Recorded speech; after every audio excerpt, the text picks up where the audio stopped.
de funcionarios preparados para dirigir el inmenso imperio que se estaba gestando. Por eso, toda orden religiosa que se preciase quería tener una sucursal en esta universidad. Alcalá significaba prestigio y también influencia. Así, la primera fundación de los jesuitas en España se hizo en Alcalá. Su iglesia, Santa María, tiene unas dimensiones que subrayan el inmenso poder de la orden en aquella época.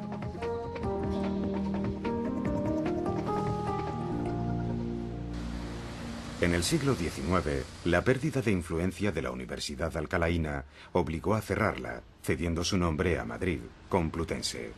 Sus edificios más emblemáticos cayeron en tan malas manos que los alcalaínos formaron una sociedad de condueños y los terminaron comprando. Gracias a aquel gesto insólito, hoy se conservan. 150 años más tarde, la gente joven con libros bajo el brazo volvió a alegrar las calles de esta ciudad con brillante currículum.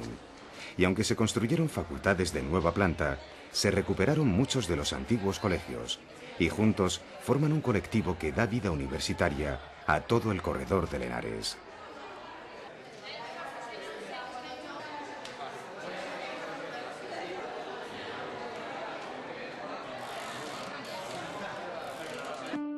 Todo empezó aquí.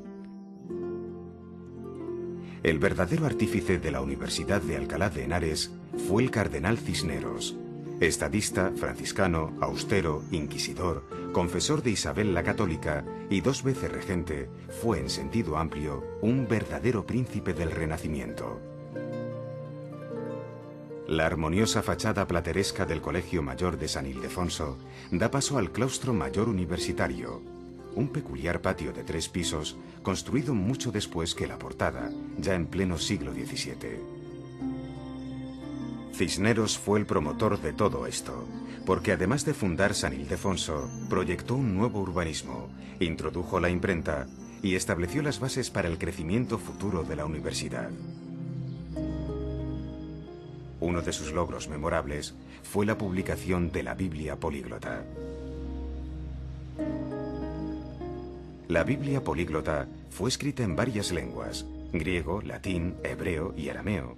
Inmensa obra intelectual de su tiempo, cuya elaboración e impresión se llevó a cabo en esta universidad.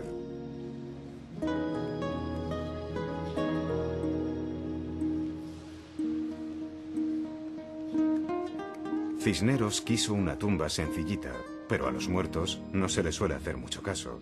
Su esplendoroso monumento funerario, ubicado en el mismo colegio de San Ildefonso, delata en qué pedestal le tenían sus contemporáneos.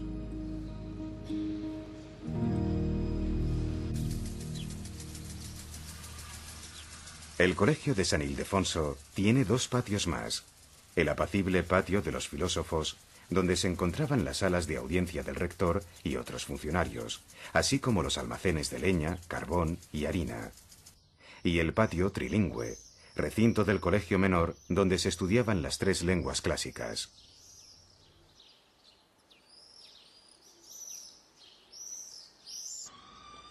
En una de las salas del patio trilingüe está la hostería del estudiante, ubicada justamente en lo que había sido el refectorio y manteniendo la tradición de platos cuyos nombres parecen sacados de la literatura de la época: duelos y quebrantos, migas con huevo, asado de cordero y de postre la típica costrada de Alcalá.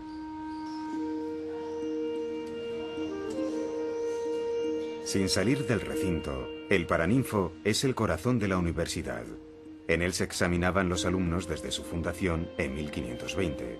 Después de muchos años de estudio, se subían a la cátedra y en un largo y penoso examen se lo jugaban todo. Hoy el aula magna se utiliza para todos los actos oficiales de la universidad, además de que cada 23 de abril, aniversario de la muerte del autor del Quijote y día del libro, se celebra el Premio Cervantes. Desde 1977, el rey hace entrega de lo que se considera el Nobel de las Letras castellanas. Aunque siempre habrá quien diga que no están todos los que son pocos los que niegan que los que están son.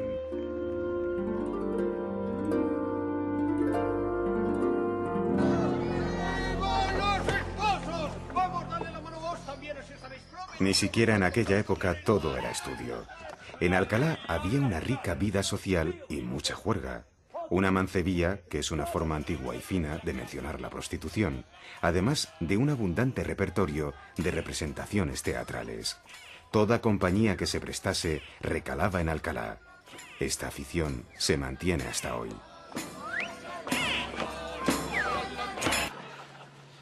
Nápoles, rico vergel de amor, de placer emporio, vivo en mi segundo placer. Aquí está don Juan Tenorio. La representación de don Juan Tenorio todos los otoños, en distintos escenarios de la ciudad, es ya una tradición plenamente incorporada. Estrella mía, que están respirando amor. Y esas dos líquidas perlas que se desprenden tranquilas de tus radiantes pupilas, convidándome a beberlas. El tiempo parece dormido en este lugar, que da una idea bastante precisa de cómo debían ser los patios de vecinos de la época. El Buscón de Quevedo describe alguno de ellos, así como la licenciosa vida de estudiante. No hay que olvidar que la universidad tenía cárcel propia y no eran pocos los conflictos entre estudiantes y ciudadanos.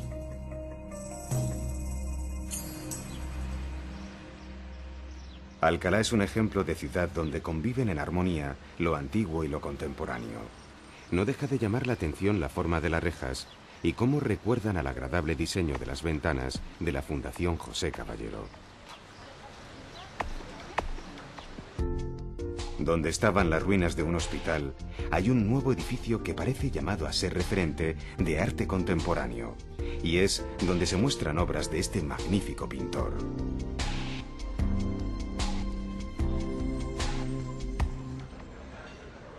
¿Una iglesia convertida en restaurante? No lo duden, lo están viendo. Alcalá tiene una gran colección de iglesias que, adaptándose a los tiempos, han cambiado su función. La más hermosa biblioteca de la ciudad también lo había sido. Espacio singular, sugerente y en ningún caso apto para bibliotecarios con vértigo.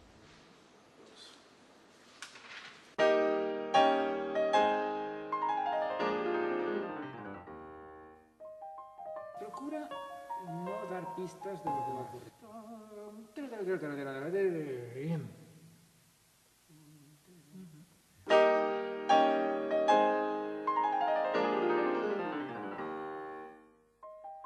Otra iglesia, la de los Basilios, ha sido transformada en sede del aula de música de la universidad. El lugar sirve para conciertos, audiciones y en este caso como espacio de una clase magistral, músicos profesionales perfeccionando su técnica.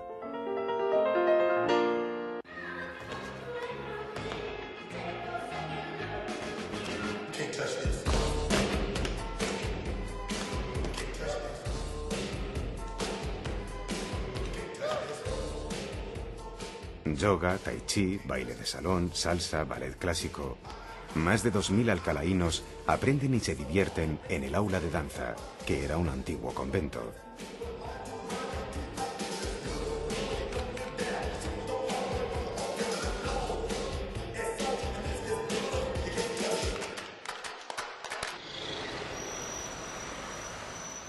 Conviene no dejar Alcalá sin visitar el Palacio Laredo.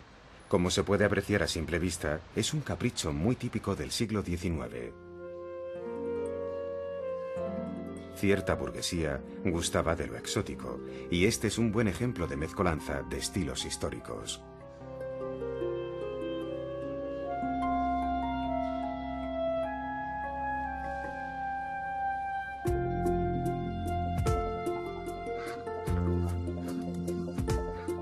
Al sur, Alcalá está limitada por el río Henares y al norte por la carretera Nacional 2. Esta a su vez divide los nuevos barrios que crecen a uno y otro lado del río de coches, cuyo destino probable es Madrid. Alcalá tiene algo de ciudad dormitorio. Su cercanía a la capital, sus trenes frecuentes y la accesibilidad de sus viviendas para jóvenes ha hecho de esta una de las grandes urbes de la comunidad autónoma. Sería difícil comprender el crecimiento de Alcalá sin su polígono industrial, su posición estratégica, la cercanía al aeropuerto, un subsuelo rico en agua y estar en el eje Madrid-Barcelona ha hecho de este un polo de crecimiento del cual la fábrica GAL ha quedado como pionera y como ejemplo de arquitectura industrial de los años 60. Pero en el polígono hay mucho más. Tecnología punta aplicada al arte sacro. Esta es una empresa líder, con sucursales abiertas en Lisboa, Chicago, Miami, Seúl y proyectos de expansión en otras capitales. Alcalá de Henares exporta a medio mundo cristos, vírgenes, altares, retablos, cálices y un largo etcétera.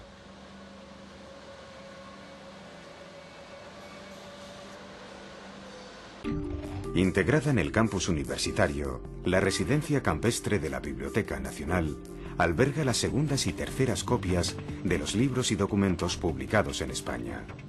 Resulta muy coherente que la ciudad que vio nacer a Cervantes y en la que estudiaron Quevedo y Lope domicilie este inmenso almacén de libros. Solo en esta sala hay sitio para 2 millones de volúmenes.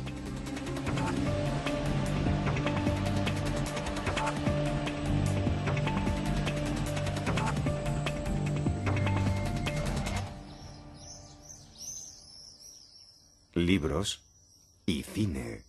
El Festival de Cortometrajes de Alcalá de Henares es ya un clásico, en especial en una época en la que el corto está siendo el aval para muchos nuevos directores de cine.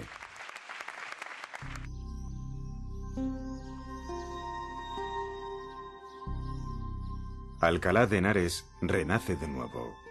El título que hace poco le concedió la UNESCO de Patrimonio de la Humanidad por su universidad y su casco histórico es un nuevo empujón a quien mantuvo 200 años de letargo. El aroma auténtico de esta ciudad es del siglo de oro, con sus tejados chatos, sus vigas de roble, sus patios, su amor a los libros y sus viejos ladrillos. Quizá otras ciudades tengan más abolengo, pero pocas conservan tanta verdad a secas. El hambre y el honor, la picaresca y la gloria, de una época en la que España era un imperio en el que no se ponía el sol y al que esta ciudad aportaba sus mejores talentos.